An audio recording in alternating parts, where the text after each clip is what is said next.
So for equity markets, 2021 was a very odd and unique year because the prices of equities only went up, largely speaking. And so far in 2022, we're seeing a lot more volatility. In the past 1 month, the QQQ is down almost 15%. And if we take a look at the VIX, which is a measure of fear and volatility, it is over 33 right now. And if I zoom out to give you guys a better perspective, this is a pretty high level of volatility right now. And during times like this, investors often seek safety in the market. And that's where this new ETF comes into play because this is a risk-managed approach to tech investing. The inception date is just December 9th of 2021, and the ticker symbol is QSWN. And this is by the same maker as Divo, which is one of my favorite income ETFs on the entire market. So here's the outline of what we're going to try and accomplish in this video. First is, what is this new ETF? What's the performance like? How does it function on a fundamental level?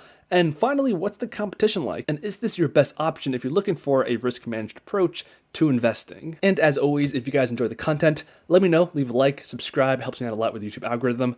But let's get started. Okay, so let's begin with the objective and strategy. So the index's investment strategy seeks exposure to the Nasdaq 100 with no artificial cap, while also protecting against significant losses. Approximately 90% of this ETF is invested in US Treasury securities, and 10% is invested in QQQ LEAP options in the form of in-the-money calls. And if we scroll down a bit on the website, we can see right here, these are the holdings, and it's pretty basic. We see the US Treasury securities, as well as the long-term LEAP call options. Okay, so when it comes to the risk-managed approach to tech investing, obviously a major component of that is that 90% of this ETF is invested in US Treasury securities. That's pretty basic, we all know how that works.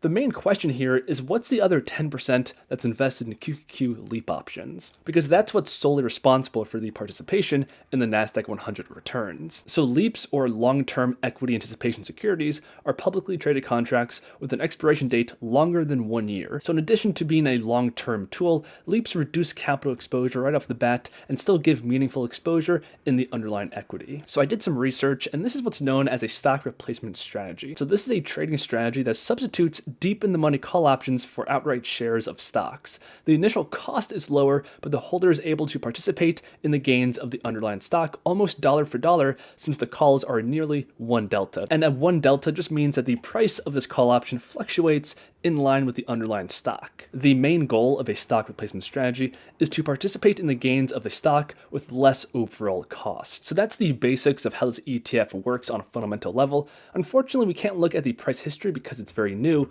but luckily there's a similar ETF called Swan that's essentially the same strategy but based around the S&P 500. So much like with the new ETF, 90% of this is invested in US Treasury securities and 10% in SPY LEAP options. And if we look at the price history of this ETF, we can see that during March of 2020, it did hold up surprisingly well, and it's had a modest amount of price appreciation ever since. Although more recently, it looks like this ETF has not been holding up well at all, dropping basically in step with the overall market. In fact, if we overlay the S&P 500, we can see what that looks like on different time frames. And I have to say, this ETF was doing its job and performing very well up until recently. So the question is, what happened? And that's when I came across this article, which is titled, "Why This Resilient ETF is Also Crumbling." Swan is a fairly minimalist portfolio of treasuries and S&P 500 call options. The idea behind the strategy is to offer balanced exposure to stocks and government bonds, not unlike the traditional 60-40 approach. Worth noting, however, Swan is different in a few key ways. The fund is effectively leveraged at a ratio of 1.5 times, and due to that leverage, the exposure to stocks and bonds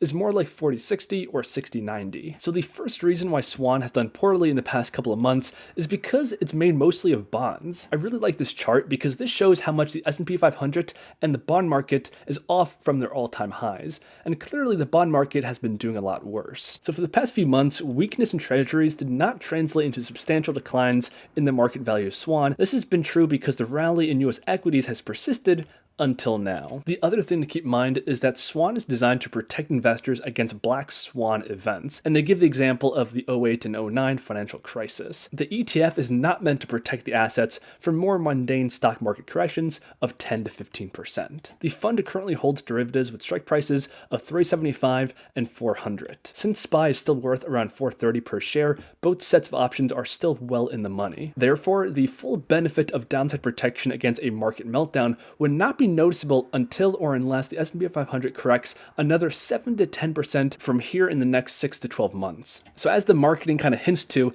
this ETF is designed for black swan events, and that's probably why it did so well during such an event back in 2020. But we have to remember that 10% pullbacks are fairly common in the stock market, and that's not a black swan event. And thus, this ETF isn't designed to give you a lot of protection in these kinds of situations. But in terms of the competition, you do have other risk-managed investments like QTR, which is the Nasdaq 100 with a put option on it. You guys know me, I'm an income investor. I love to have cash flow and dividends in my portfolio, and in my view, this is actually a great hedge against the downside. So XYLD in combination with VOO is one of my favorite investments right now. We can see here that more recently, along with the market, this ETF has been taking a nosedive. But due to the way this ETF operates by selling call options to generate income, when there's more volatility, aka when the market goes down, this ETF actually generates more income. In fact, if we come to the dividend history of this ETF and look at the most recent dividend payout, we can see for the payment of January 2022 with all this volatility, it's actually the highest dividend payment ever. So for me, with my risk tolerance as well as my goals when it comes to investing, income funds like this, as well as JEPI, Divo, and all my other favorites, they act as a great hedge against downside in the market because as equity prices fall, usually, not always, my income level will actually go up. And that boost in income right as my asset prices are tumbling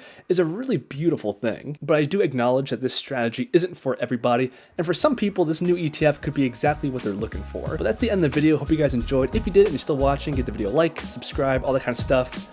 And I'll see you guys in the next one.